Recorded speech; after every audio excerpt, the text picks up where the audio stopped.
No ar. Um programa que mostra, divulga e debate o terceiro setor, dando voz à solidariedade e construindo a cidadania.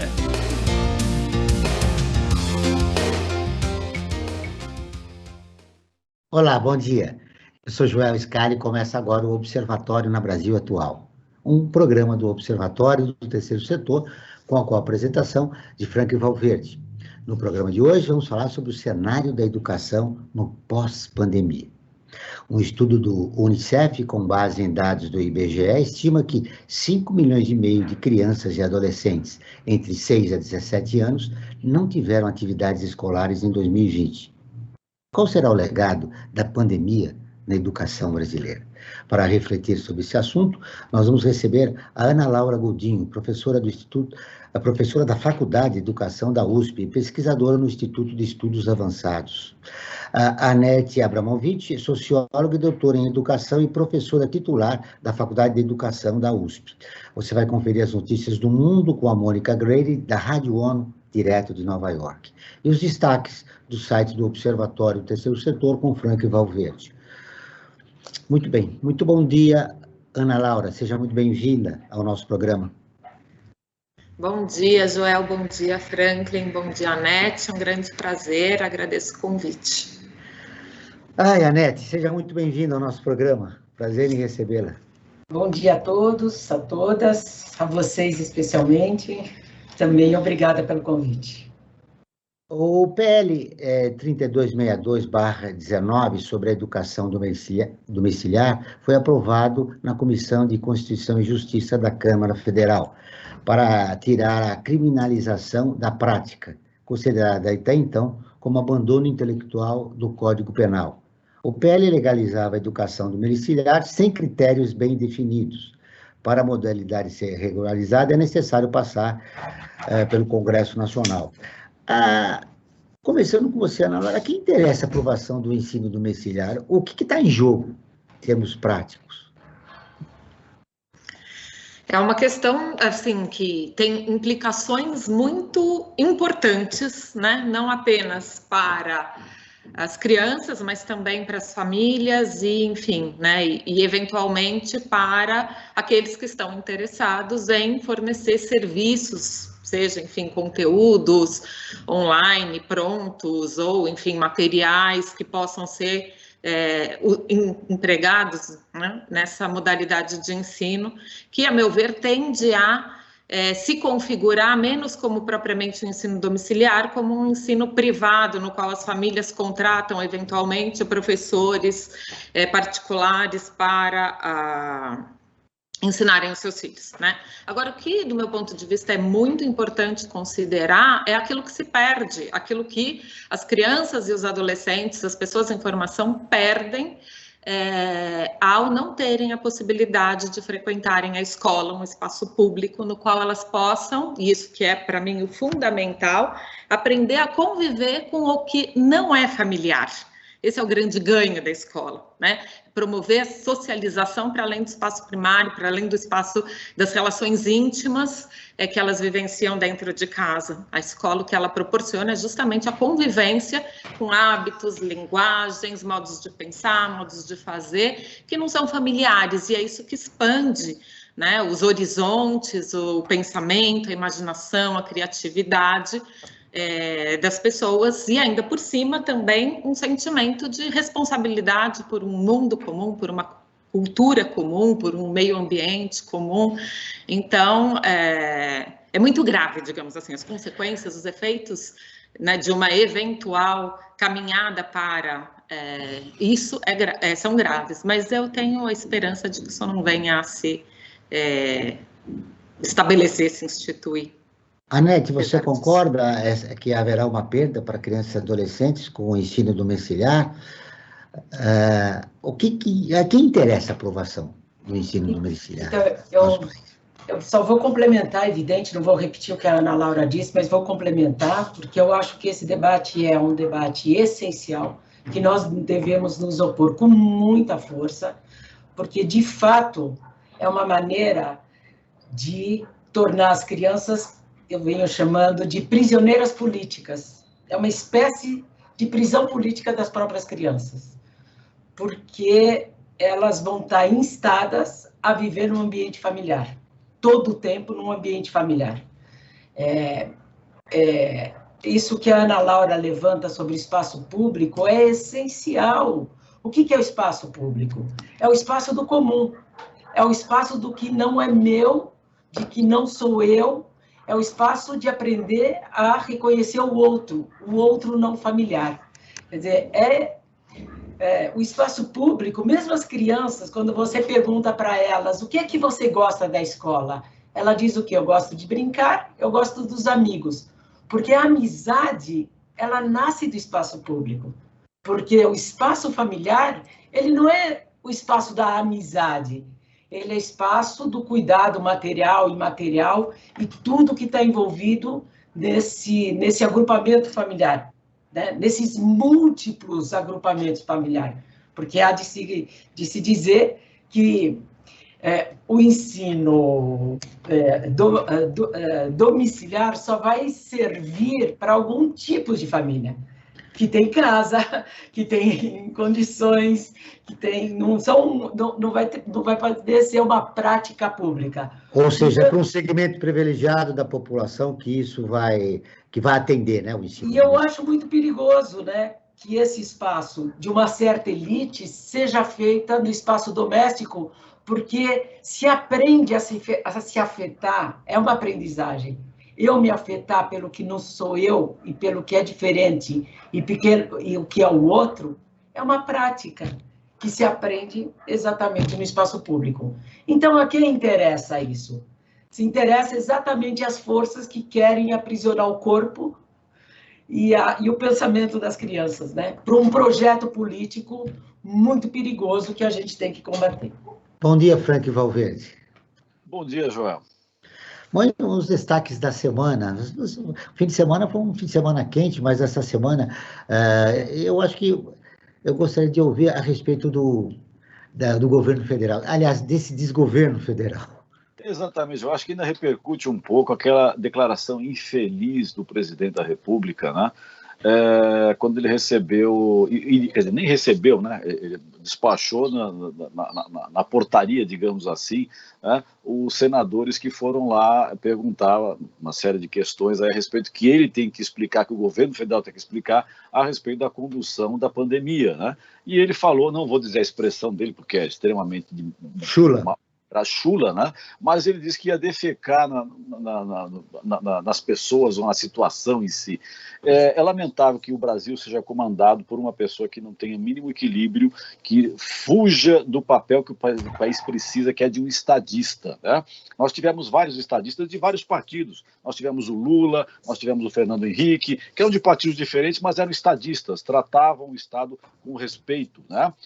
Independente da sua ideologia. E, infelizmente, atualmente, o Estado brasileiro não é tratado com respeito devido. Eu acho que ainda repercute um pouco isso, e as pesquisas estão mostrando que a aprovação dele está cada vez mais lá para baixo, né? Está caindo. Por quê? Porque o brasileiro, né, pode ter errado em 2018, mas eu acredito que ele está começando a perceber o erro que ele cometeu quando retira o apoio ao presidente em função até dessas atitudes extremamente baixas do ponto de vista da educação, que não é o que se espera de um presidente da República.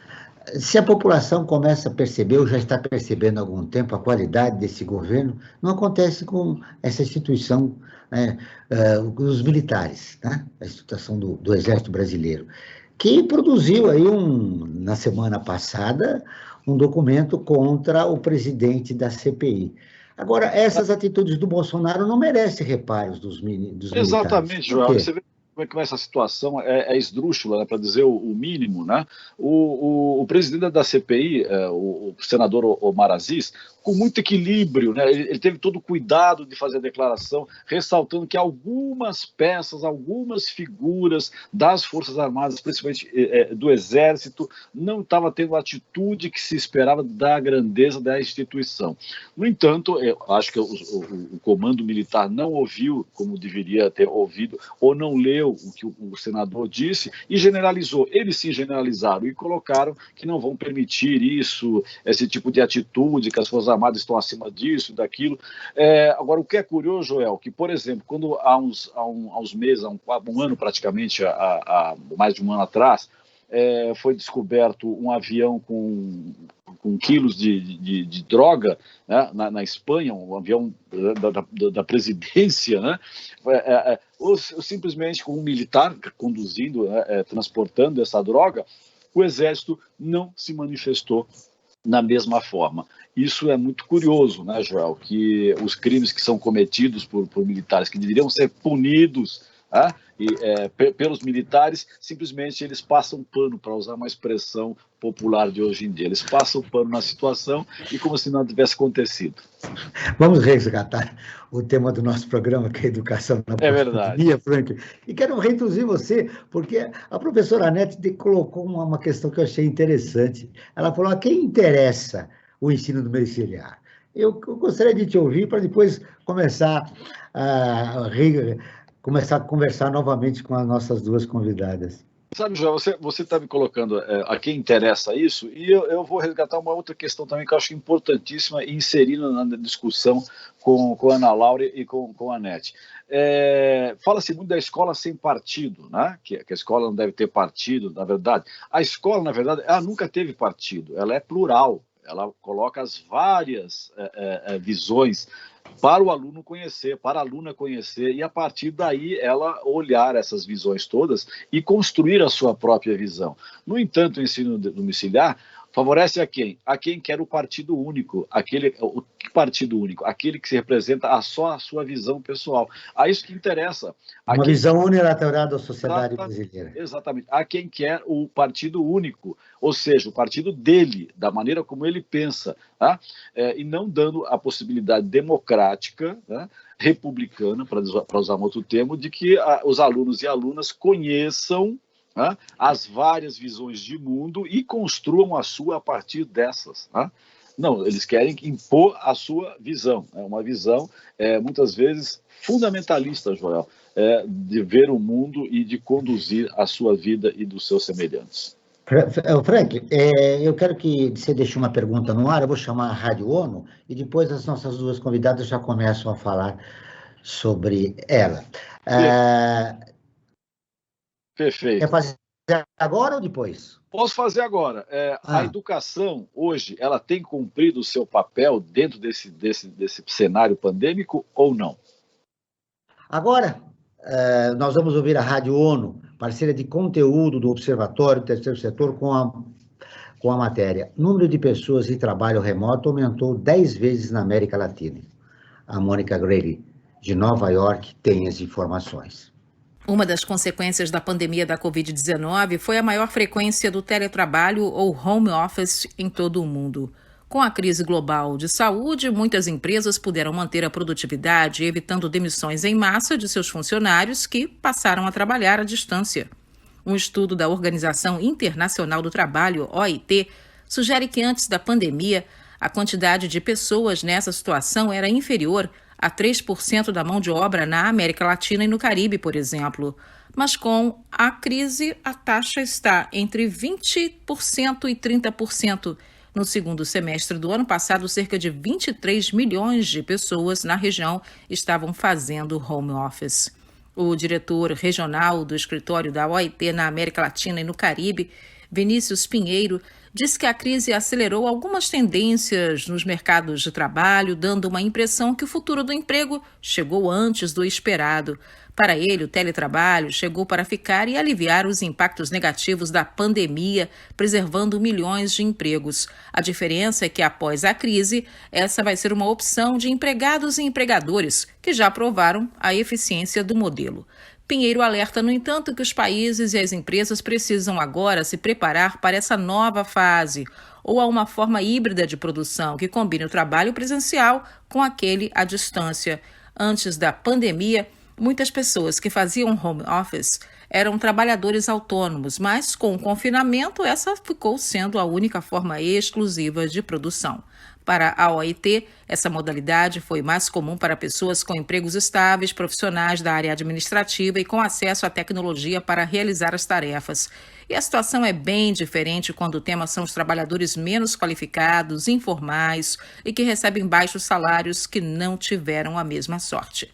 Antes da crise, o trabalho remoto era visto como uma oportunidade de se obter maior equilíbrio entre a vida familiar e a vida profissional. Mas com a pandemia, surgiu uma outra pressão sobre os empregados, os cuidados com a família e com o gerenciamento do lar. A OIT afirma que esse fardo foi maior para as mulheres. Da ONU News em Nova York, Mônica Grayle. Continuamos com o Observatório na Brasil Atual, um programa do Observatório do Terceiro Setor. Estamos falando sobre o cenário da educação no pós-pandemia, com as professoras Ana Laura Godinho e Anete Abramovich. No bloco anterior, o Frank Valverde deixou uma pergunta no ar. Ana Laura, a educação está cumprindo o seu papel na pandemia? Bom, acho que é muito difícil, na verdade impossível, responder essa pergunta de uma maneira geral, né? Porque a gente sabe das imensas desigualdades que caracterizam já a educação no nosso país e que se intensificaram bastante nesse período. Ou seja, há situações em que as crianças simplesmente abandonaram a escola, precisaram, inclusive, enfim, passar a trabalhar para garantir algum sustento para a própria família, ajudar nisso, né? Em alguns casos, tiveram um acesso muito limitado e muito precário aos professores, enfim, a alguma atividade escolar, e em outras situações puderam contar com, digamos, enfim, toda a estrutura possível para acessar os conteúdos, os professores dando aulas online, etc. Né? O que eu acho que é importante dizer é que mesmo nos casos mais privilegiados, houve uma perda, né? Na medida em que a coexistência, né, estar juntos no mesmo aqui, no mesmo agora, permite um modo de aprendizado do estar com os outros que o ensino remoto, por mais que possa garantir o acesso à informação, às atividades, aos exercícios, tudo precisou ser muito adaptado e, sem dúvida nenhuma, houve uma espécie de redução da experiência, por um lado, mas também seria preciso levar em consideração tudo aquilo que precisou ser inventado, criado e aprendido,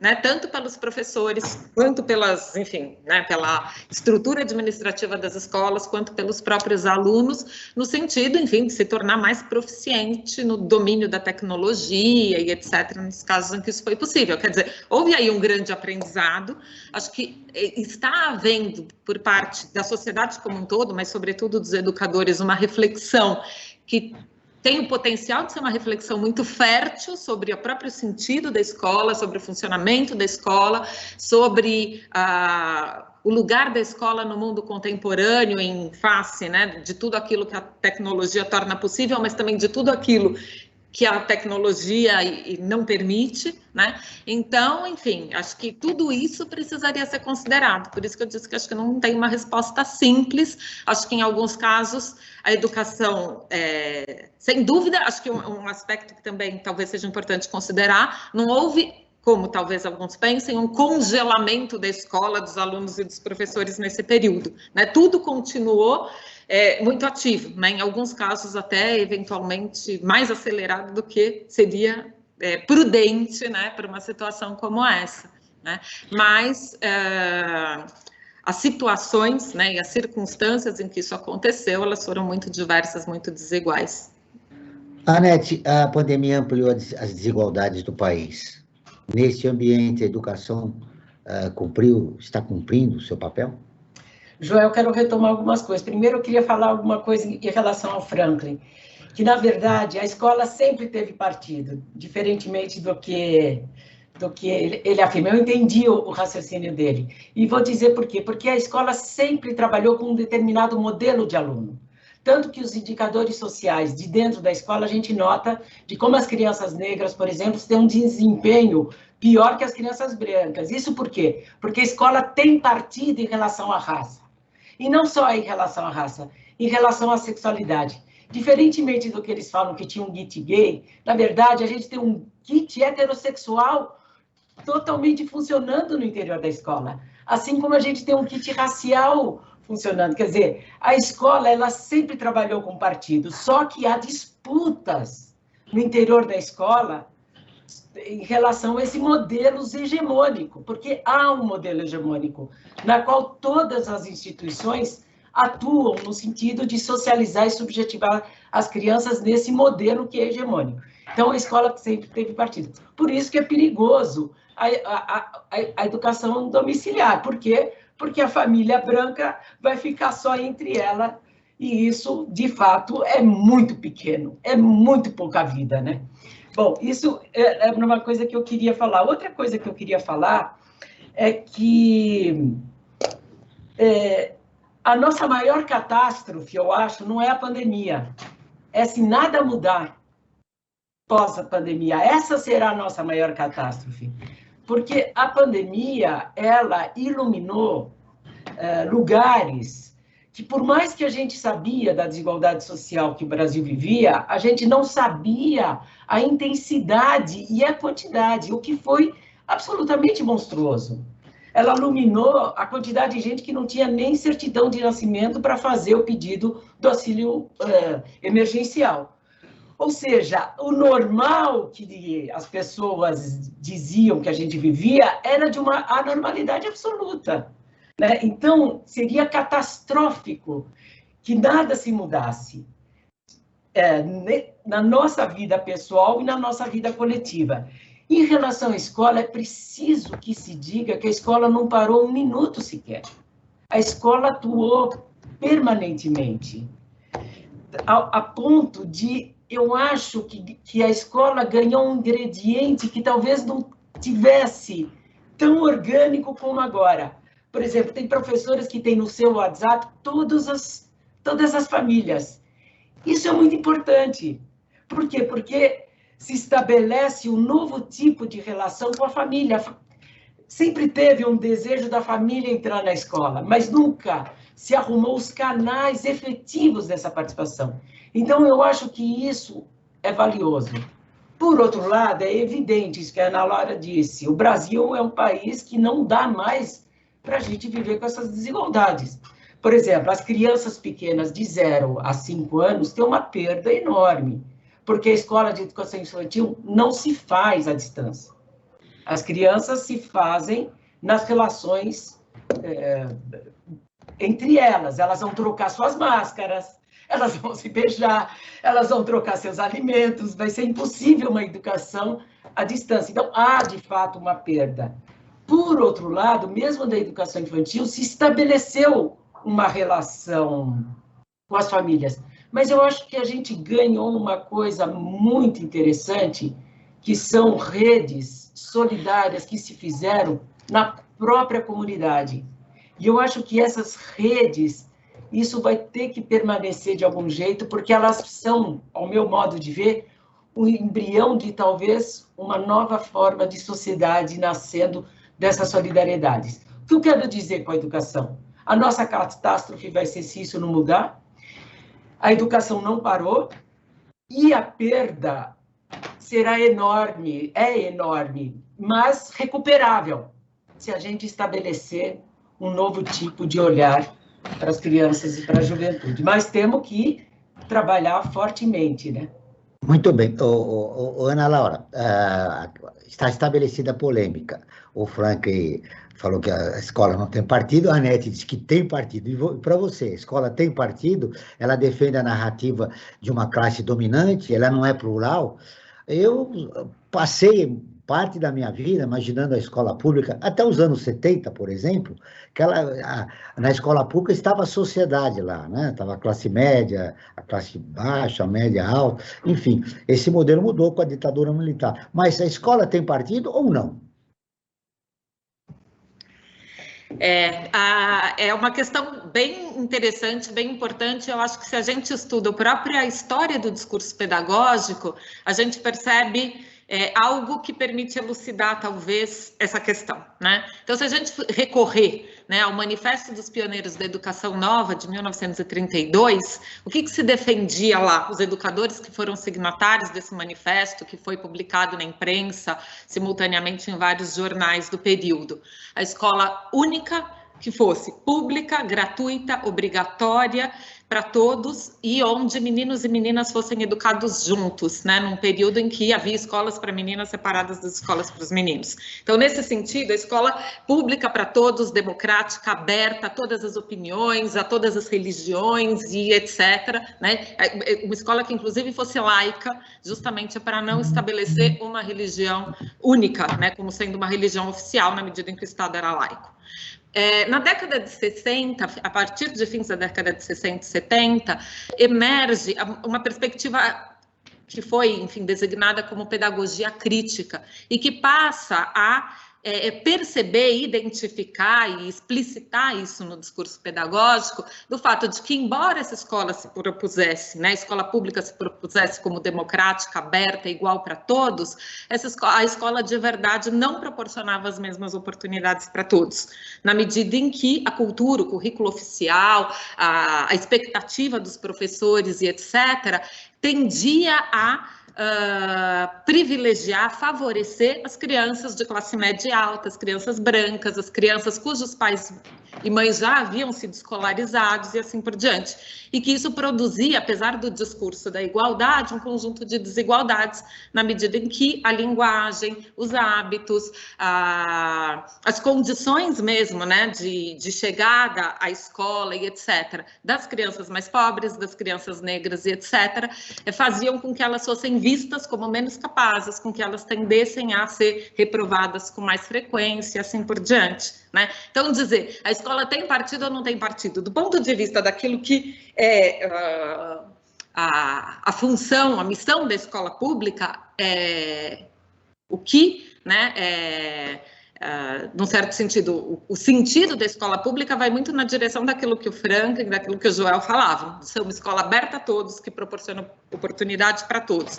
Na prática, né, por seu modo de funcionamento e por não estar apartada da sociedade, mas ser uma instituição da sociedade, as contradições sociais, as desigualdades sociais acabam se manifestando também na escola. Então, existe, digamos, essa contradição que é, enfim, própria, né, da sociedade, que está presente também na escola, e com relação à qual é preciso, enfim, tomar partido no sentido de promover a redução das desigualdades, a ampliação dos direitos, a ampliação do reconhecimento das diversidades e assim por diante. O Frank tem uma importante informação a respeito de uma enquete nossa, mas rapidamente eu quero ver as duas. O sistema de cotas está contribuindo para, digamos, diminuir essas contradições que você acabou de falar, Ana Laura? Certamente. Inclusive, um efeito muito interessante que a gente observa, enfim, na universidade, é o próprio desafio, né, que esses novos ingressantes têm representado para os seus professores, né, no sentido de precisar mesmo ampliar o seu repertório, ampliar o seu olhar para uma cultura muito mais abrangente do que aquela que, enfim, que nos é familiar, no âmbito da qual nós fomos formados, na nossa própria formação universitária. Então, enfim, tem sido, sim, um efeito muito interessante de aproximar a universidade de um público que... Com a realidade brasileira. Exato, do público que é o público da escola, porque o público da escola e da universidade tem que ser toda a população, digamos assim, né, brasileira, e, ao mesmo tempo, aproximar os professores desse público, né? Então, lembrando que a USP resistiu muito, né, em implantar o sistema de cotas. Anete, quero te ouvir. Não, é exatamente isso, Joel. A USP demorou demais, ela entra nesse processo muito tardiamente. Eu venho de uma universidade federal, onde a gente foi uma luta por 3 votos apenas, foi aprovado o sistema de cotas, e quando ele é aprovado, ele faz uma revolução. Eu acho que é uma das maiores revoluções brasileiras, assim, estruturais, vieram do sistema de cotas. Porque não é só que os negros ingressam na escola, não é só uma mudança de cor, são mudanças epistemológicas. Há toda uma epistemologia que era completamente invisibilizada pela universidade. Isso. É o reconhecimento Era que uma certa classe social tinha privilégios, né? Não é só isso de classe social ser privilegiada. É uma epistemologia. Você pega autores como Fanon, Stuart Hall, Lélia Gonzalez, vários. Por exemplo, da infância, que é minha área, há uma intelectual negra super importante, chamada Abicudo, que ela faz o primeiro trabalho sobre infância, mas quem é reconhecida é a Florestan, mas ela é anterior a Florestan, mas ela era negra, a Virgínia Bicudo, e não era reconhecida como um trabalho essencial. Então, quer dizer, quando os negros ingressa também uma epistemologia. E isso é muito importante. Tem uma professora, que eu não vou dizer o nome, da USP, uma das mais importantes professoras da USP, ela dava aula na filosofia e ela disse que ela demorou anos para perceber que seus alunos eram todos brancos. E ela é parda. Para você ter uma ideia, os próprios professores não percebiam que a sua sala de aula era inteiramente branca num país onde 45, sei lá... Eu não sei, mais da população brasileira é negra ou parda, né? Exatamente. E a gente não perceber que está faltando alguém na nossa sala de aula. Muito bem, Frank Valverde. E a sua enquete? Você que iniciou essa polêmica da escola com ou sem partido, vai contar-nos a respeito da enquete que o Observatório do Terceiro Setor realizou. Só para esclarecer, quando eu digo a escola é sem partido, é no sentido de que ela não é com o partido da forma como quem defende a escola sem partido. Né? Nesse aspecto, realmente, ela não tem partido. Né? Mas, claro, ela tem que ter o partido da democracia, o partido da igualdade. Acho que esse que é o grande partido da escola. Né? E, João, eu tenho duas informações. A primeira, na verdade, antes da enquete, é falar sobre o momento ODS. O que é o momento ODS? É aquele momento do nosso programa no qual nós falamos dos objetivos de desenvolvimento sustentável. Né? E no item 4 diz educação de qualidade. E especificamente na meta 4.1 registra que até 2030 devemos garantir que todas as meninas e meninos completem o ensino fundamental e médio, equitativo e de qualidade, na idade adequada, assegurando a oferta gratuita na rede pública e que conduza a resultados de aprendizagem satisfatórios e relevantes. Essa é uma meta que o Brasil tem que trabalhar e muito. O Brasil estava trabalhando, mas há uns 4, 5 anos aí, né, depois do golpe, isso aí está indo ladeira abaixo. Nós vamos ter que ter um trabalho imenso para recuperar os níveis que nós tínhamos construído anos atrás. Tá? E falando sobre a enquete, olha só, aqui tem uma enquete que gostei do resultado da enquete. A cada programa nós fazemos uma enquete, tá? Relacionado com o tema que nós vamos debater. E no caso do tema de hoje, nós perguntamos: você acredita que o ensino remoto piorou a educação no Brasil? E olha o resultado. 86% disseram que sim. E eu tenho que dizer aqui, como professor, né, que sou também, além de jornalista, que realmente o ensino remoto no Brasil, o ensino remoto não é ruim em si, por si só. Tá? Ele poderia ser melhor, mas a forma como ele é desenvolvido no país, né, que muitas instituições, principalmente do ensino privado, visam extremamente só o lucro, né, fazem com que o ensino remoto seja um horror. Né?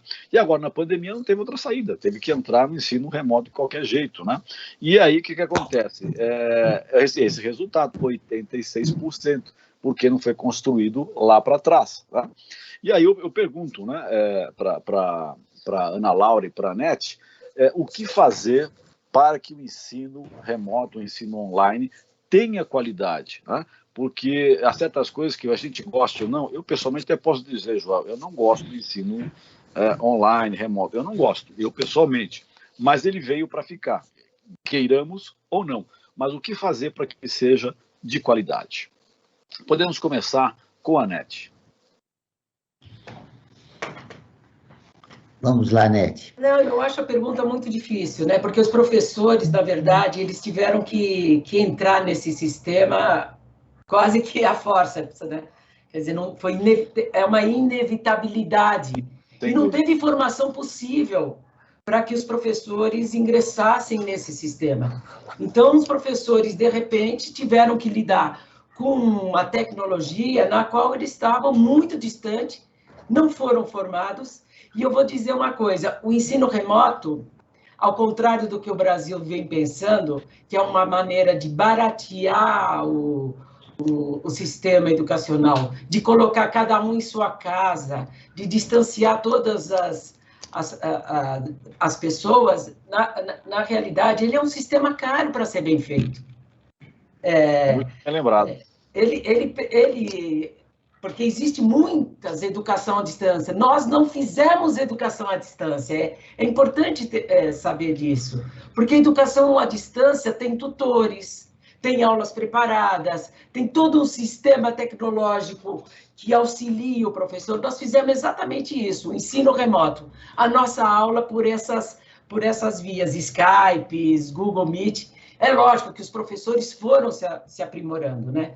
Mas eu acho que para que isso ganhe alguma eficácia, porque é de se dizer, teve pequenos ganhos. Eu consegui assistir aula de professores fora do Brasil. Outras pessoas puderam assistir minha aula de fora do Brasil. Quer dizer, teve também, a gente percebeu que há uma possibilidade, uma certa potência nesse ensino que pode ser aproveitado. Não como regra geral, porque nós precisamos do ambiente universitário, dos encontros, etc. e tal. Mas o ensino remoto, ele pode vir junto com o ensino presencial. Mas eu acho que precisa também de investimento, formação de professores, para que isso seja efetivo. Agora, que todos nós perdemos com essa maneira, é evidente, né? Principalmente aqueles que não têm internet, que é quanto a 50, a 60, também não sei a porcentagem das pessoas que trabalham. Quase 50% da população brasileira não tem acesso à internet. Tem um celular que é dividido pela família toda. Então, isso não é ensino remoto? É verdade. Ana Laura, a Anete destacou o aspecto positivo, que você chega num público que você não conseguia chegar, né, com ensino, sem atualização, né, do ensino remoto, mas também falou da capacitação é necessário capacitar os professores para que esse evento dê certo. Eu quero ver, na tua visão, você concorda? Que outros aspectos você gostaria de levantar a respeito da pergunta do Franklin? Eu, assim como a Anete, acho essa pergunta difícil, porque não tem uma formação específica, eu não fui formada, né, não passei por cursos de capacitação, tenho a experiência que eu vivi, né, como todos os meus colegas, de precisar adaptar o trabalho que eu fazia presencial para essa modalidade remota, enfim, né, para tornar possível alguma continuidade de estudo para os meus alunos. Acho que tem pelo menos duas coisas que é preciso considerar, ou talvez três, né? Em primeiro lugar, há no mundo, não que eu tenha, mas há uma experiência acumulada com educação à distância. Isso é alguma coisa que já existe, enfim, né? E é alguma coisa que pode ser, né? Como a Anete disse, não é que seja uma solução barata, não é que seja uma solução para ser bem feita, né? Mas experiência acumulada, conhecimento sobre isso já existe. Seria preciso disseminar esse conhecimento, né? Seria preciso adequar, digamos, a educação à distância, se fosse o caso, né? Tendo em vista as necessidades e as possibilidades de cada uma das etapas de ensino, porque realizar, me parece, algo de educação à distância para o ensino fundamental 1 é muito diferente de realizar isso na pós-graduação, no ensino superior, né? E no que diz respeito ao trabalho dos professores, que é aquilo que eu consigo vislumbrar mais de perto, acho que tem duas coisas que são fundamentais de serem cuidadas, né? E que foi o que eu procurei cuidar, enfim, no ano passado, quando dei as minhas aulas nessa modalidade remota. O modo de preparar o conteúdo e disponibilizar o conteúdo das aulas para os alunos precisa ser muito bem cuidado, né? Os alunos precisam receber, digamos, um material, um conteúdo de excelente qualidade. Isso exige um trabalho que vem sendo chamado, e me parece de uma maneira apropriada, de curadoria, né? Os professores precisam ser daí curadores de um conteúdo, de uma seleção, enfim, guiar muito bem os alunos, porque estarão à distância, enfim, precisam disponibilizar esse material, por um lado, e por outro lado, pensar também nas maneiras mais adequadas possíveis de favorecer o contato, com os alunos? A interlocução, o diálogo, né? Porque é claro que a educação, ela se faz em parte, né? De transmissão, de narrativa, de procedimentos de estudo, que, enfim, né? É possível, eventualmente, até ensinar os alunos a buscar informação, a relacionar, a sistematizar, a sintetizar à distância. Me parece mais difícil do que presencialmente, mas acho que tudo isso é possível, mas também é preciso assegurar, né, porque a educação não se faz sem isso, o diálogo, a interlocução, tanto do professor com os seus estudantes, quanto entre os estudantes, enfim, tem uma série de aspectos que é preciso considerar, que tem as suas próprias especificidades. Né? Ensinar a estudar é uma coisa, né? Planejar e disponibilizar conteúdo é uma outra coisa, que exige, enfim, o tanto de planejamento, eu suponho até que para planejar um bom curso assim à distância, os professores provavelmente gastariam no mínimo o dobro do tempo planejando, né?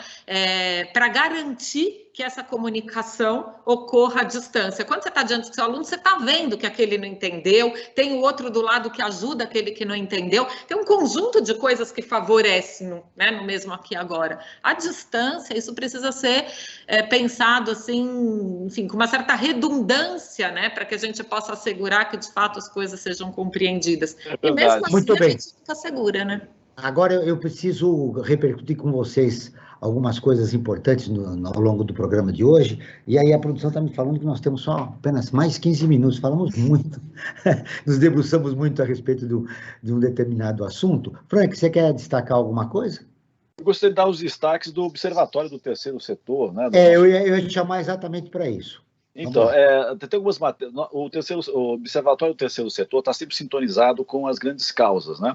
E entre uma série de matérias que nós temos em destaque atualmente, nós temos uma que diz de 7 projetos que usam a música como ferramenta de transformação. E uma outra matéria também que mereceu destaque é o perigo que se tem das grávidas contraírem a Covid, né? Nós temos o caso dessa matéria, diz uma mulher que com 8 meses de gestação, né, perdeu o seu bebê porque contraiu a Covid. Então, essa é uma outra matéria que está sendo muito lida no nosso portal. E eu vou dar um destaque especial para uma matéria que foi escrita pela Maria Fernanda Garcia, que diz que recupera, né, na nossa memória um capítulo muito triste da história brasileira, que a ditadura torturou e colocou no manicômio uma estudante que alfabetizava lavradores. E essa matéria conta a história da Silvia Montarroios, que tinha apenas 17 anos quando foi presa pela ditadura militar, isso nos anos 60, né? Porque distribuía um jornal que era considerado subversivo e ela alfabetizava os lavradores. Ela foi presa, isso lá em Pernambuco, né? Ela foi presa, torturada, né? E ela relata esse período muito triste da história brasileira, muito doído da história brasileira, no seu livro que relata Requiem por Tatiana, né? Requiem por Tatiana, que a Silvia Montarroios faz desse seu livro de memórias um resgate e conta essa história desse período em que ela foi presa e torturada pela ditadura militar. Nós precisamos sempre recuperar essas histórias da ditadura militar para isso não voltar a acontecer na nossa história. Ainda mais com certas declarações, podemos dizer, infelizes, das Forças Armadas, dizendo que elas são intocáveis. Não, as Forças Armadas, elas são sustentadas por nós, cidadãs brasileiras, e que elas devem respeito à nossa Constituição, antes de mais nada, e não apenas aos seus interesses. Então, essas coisas são muito importantes de serem resgatadas. Para quem quer ler essa matéria e estiver interessado no livro, você pode dar o nosso endereço? Por favor. Isso, você pode entrar observatório3setor.org.br, o 3 em numeral. Lá você tem essa informação, essa notícia e muitas outras importantíssimas. A Câmara Municipal de São Paulo pautou um projeto de lei chamado Escolhi Esperar, que faz referência a uma campanha cristã que defende abstinência sexual. A proposta é do vereador Rinaldo de Gílio e busca a criação de um programa para prevenção e conscientização sobre a gravidez precoce na rede de ensino público e privada no município. Eu quero ouvir as nossas duas convidadas a respeito dessa iniciativa. Anete, esse projeto de lei aqui para o município é um retrocesso? Joel, tudo que está vindo desse governo é um retrocesso, né? Tudo. E retrocessos muito perigosos, né? Eu concordo com o Franklin, nós temos que estar atentos, porque esse governo, ele disse que ele veio para destruir tudo, né? Mas tudo não, esse tudo que ele veio a destruir é todo o sistema público, né? Todo o sistema público educacional. Se eu perguntar hoje quem é o ministro da Educação, o que ele está fazendo para a escola básica, ninguém saberá dizer. Esse projeto de abstinência sexual é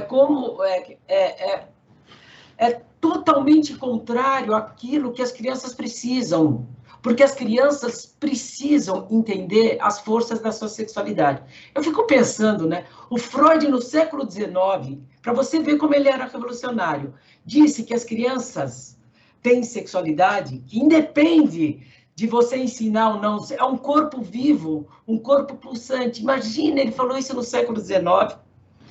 E hoje a gente volta nesse debate cujo tema mais interditado é a sexualidade das crianças, né? A sexualidade das crianças é uma interdição. E não se pode debater sobre isso e se sobrepõe sobre ela todo um aparato religioso que transforma o corpo vivo num corpo pecaminoso. Para que você tenha vergonha do seu corpo. Toda uma política religiosa na qual nós temos que combater. As crianças têm que aprender a lidar com a sexualidade. E a escola é um lugar para isso, onde pode ter educação sexual, explicando os métodos contraceptivos. Exatamente esse é o lugar para que isso possa ser dito de uma maneira pública. Porque mesmo os pais, há pais que não sabem dizer sobre isso, há mães que não sabem, tios, tias, avós, ou seja, é um espaço público na qual a sexualidade pode ser tratada. Então, essa lei, de novo, quer dizer, não adianta você querer interditar o desejo do corpo, ele vai aparecer. Quanto mais interditado, pior vai ser a maneira como ele vai se manifestar. É verdade, quanto maior a repressão, né, maior é o desejo de se manifestar. Sua opinião, Ana Laura, por favor, a respeito desse projeto de lei de abstinência sexual aqui no município de São Paulo. O que me chama a atenção, fundamentalmente, é a imposição de uma atitude em relação à própria sexualidade, em relação ao próprio corpo, em relação ao corpo do outro, né? Acho que o modo como a questão da sexualidade precisaria ser tratada na escola é justamente de um modo a levar cada adolescente, cada criança, cada adolescente a pensar, a refletir sobre o próprio corpo, sobre o próprio desejo, sobre o estar no mundo com os outros e como se conduzir de modo a ser respeitado, a se fazer respeitar, a respeitar o outro, considerando, inclusive, o próprio desejo e o desejo do outro e assim por diante. Quer dizer, eu nem considero, por exemplo, que a abstinência deveria ser alguma coisa também, por outro lado, recusada. É uma possibilidade entre outras possibilidades, né? Há quem resolva esperar, enfim, até o casamento, há quem prefira esperar uma relação significativa, e tudo isso deveria poder ser, do meu ponto de vista, conversado, refletido e etc., por cada um, inclusive porque a gente muda, né, à medida em que a gente cresce, à medida em que a gente conhece as pessoas, à medida em que a gente vai se conhecendo também. Então, supor que haja algo como a melhor maneira de lidar com a própria sexualidade, seja abstinência até o casamento, a gente sabe, né, que, enfim, né, isso pode até eventualmente evitar gravidezes indesejadas, mas pode, por exemplo, produzir casamentos profundamente infelizes, insatisfatórios, enfim, há consequências, o que me parece, né, assim, o que me chama a atenção é justamente essa, digamos, essa suposição de que há a resposta certa no modo de lidar com a sexualidade, a resposta certa é esperar, ou seja, conter. Isso pode até, num certo sentido, resolver um problema, né, de governo, que diz respeito a como lidar com, por exemplo, a gravidez indesejada, né? Porque nem toda gravidez precoce, considerada precoce pela sociedade, é de fato indesejada, né? Então... Muito bem. Eu acho que está aí, ficou claro, né, a sua opinião a respeito disso. Eu quero dar uma informação para os ouvintes e para as nossas duas convidadas. Você quer ficar informado sobre projetos, causas sociais e direitos humanos? Siga o Observatório do Terceiro Setor nas redes sociais e acompanhe informações do Brasil e do mundo. No Instagram é @Observatório 3 Setor, no Facebook é facebook.com/Observatório 3 Setor. Nossos programas de rádio também estão disponíveis no canal do Observatório no YouTube. Lá você encontra também entrevistas e quadros, como você sabia e como você conhece, que mostram aspectos ignorados da história e refletem sobre a sociedade brasileira. No canal você também pode assistir às lives realizadas pelo Observatório, que acontecem todas as quintas-feiras, às 17 horas. Basta buscar o Observatório 3 em numeral setor. Repetindo, Observatório 3 em numeral setor. Muito bem. Frank, alguma informação a respeito do nosso projeto Observatório em Movimento?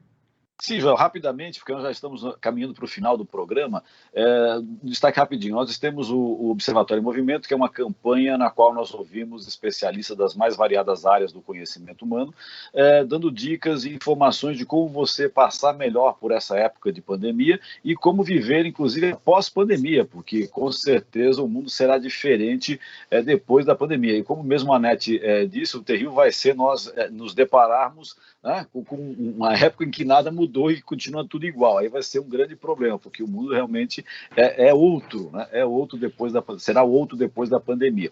E rapidamente nós temos uma nova ferramenta também muito importante que chama-se Apoie o Terceiro Setor, uma plataforma online de financiamento coletivo para organizações da sociedade civil. Mais informações? Acesse apoie3setor.com.br. Repito, apoie3setor.com.br, o 3 em numeral. E para eu finalizar, Joel, acho que é importante, você sempre me pede o destaque, já vou me adiantar e vou dar o destaque, né, que eu daria deste programa aqui. O que é importante destacar? A educação deve ser laica, assim como o Estado. Nós temos sempre ter isso em mente, educação laica, porque o Estado é laico. De acordo com a pesquisa Juventude e Pandemia, do Conselho Nacional de Juventude, o percentual de jovens que já pensou em desistir de estudar durante a pandemia foi de 28% em 2020 para 43% em 2021. No total, mais de 20% dizem que pararam de estudar por questões financeiras e 14% por dificuldades no acesso ao ensino remoto. Nós estamos no final do programa e aí, caminhando para o final, né? E temos muitas perguntas para as nossas duas convidadas, mas eu acho que nós podemos começar do registro das consequências da pandemia na educação. Houve uma reflexão da Anete, da Ana Laura, a respeito de alguns temas, mas a gente vai voltar e essa é a pergunta recorrente. As consequências desta pandemia, da desigualdade que se acumulou durante esses tempos de crise sanitária, como é que nós saímos desse buraco? Como será o Brasil na pós-pandemia na educação? Começando com você, Ana. Olha, eu queria dizer que eu acho que o pior que pode acontecer agora é uma espécie de um sentimento de urgência, de correr atrás do tempo perdido e supor que a gente precisa compensar, tendo em vista, por exemplo, a próxima avaliação internacional de larga escala. Acho que é preciso pensar que as crianças e os jovens que frequentam a escola, e os que não estão mais frequentando, precisam voltar a frequentar. E a gente precisa pensar que eles têm a vida toda pela frente, né? São pessoas, enfim, que têm a vida toda para aprender e que também serão os responsáveis pela formação das próximas gerações, das novas gerações. Então, é preciso garantir o que eu estava lendo agora, no fim de semana, o livro do Edgar Morin, A Cabeça Bem Feita, né, que recupera uma frase de Montaigne, segundo quem mais vale uma cabeça bem feita do que uma cabeça bem cheia. Acho que esse talvez seja um horizonte aí, para ser simples, né, para ser sintética, do que a gente deveria cuidar. Montaigne, que tem um livro maravilhoso, né, Como Viver, né? E refletiu e influenciou muitos, né, educadores, né, nos séculos que precederam ele. Sim, bom, esse livro é um livro mais recente do Edgar Morin, que retoma essa ideia, pensando, né, contemporaneamente o que pode ser essa educação indispensável da formação da cabeça bem feita. Que é fundamental, uma visão holística, né, na educação. Sim. Anete, quero te ouvir no encerramento, vamos fechar a entrevista. Como é que você vê a educação no pós-pandemia? E o que mais importante você gostaria de deixar registrado da sua participação no programa de hoje? Já te agradecendo as duas pelo. Não, eu queria agradecer esse encontro. A gente poderia ficar aqui muito tempo e eu acho que o mais vamos voltar outras vezes conversar sobre isso. O que eu acho mais importante é afirmar a vida, né? Porque vocês veem, esse governo que ele faz é negar a vida. Tudo nele tem ou sem ou nada ou abstinência, nada afirma a vida. E hoje afirmar a vida é quase tudo, a vida mesmo, orgânica. Tanto que ele fala, e daí se as pessoas estão morrendo? Quer dizer, para a gente ver como a vida é o valor maior de tudo, né? Então, afirmar a vida é uma coisa excepcional. Só um detalhe, né? Eu venho de uma tradição onde se viveu o Holocausto, e quando se pergunta para um sobrevivente do Holocausto o que é o maior, ele vai dizer, é a vida. Qual a vida? A vida da natureza, a vida do cachorro, a vida dos humanos. Ou a vida é o valor maior, e tudo nele é contra a vida. Eu acho que cada um de nós tem um compromisso ético com o seu presente. É um compromisso pessoal e ético com o seu presente, ou seja, cada professor tem que fazer a sua parte. E sua parte é buscar seus estudantes, né? A educação, ela não pode tudo, mas pode muito. E eu acho que nós vamos ter um desafio gigantesco. Vocês imaginam que vai ser a volta às aulas, quando está todo mundo viciado e sua subjetividade foi colonizada pela internet? O que vai ser a sala de aula onde todo mundo vai estar, viveu 2 anos dessa internet? Bom, enfim, o que eu acho... Nesse cenário que você está narrando, qual é o seu maior medo? Meu maior medo é que nada mude. Que a gente não seja capaz de reconhecer todos os desafios que a gente vai ter, que é ampliar o espaço público, ampliar o espaço do comum, transformar a escola nisso que o Franklin e a Ana Laura está dizendo, num espaço público por excelência, democrático, plural, laico. Esse é o nosso desafio. Abrir as portas. E trabalharmos pela vida verdadeira, como pedia o poeta Tiago de Mello. Todos nós. Exatamente.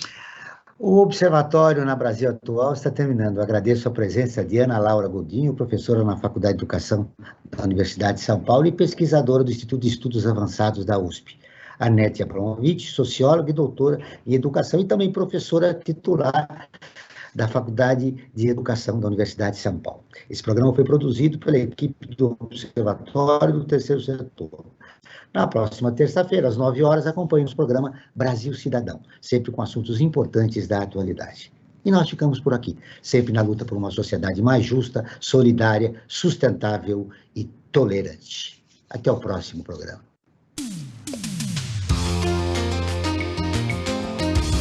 Você ouviu na Brasil Atual mais uma edição do Observatório do Terceiro Setor, sempre na luta por uma sociedade mais justa, solidária, sustentável e tolerante. Observatório do Terceiro Setor, o olhar da cidadania.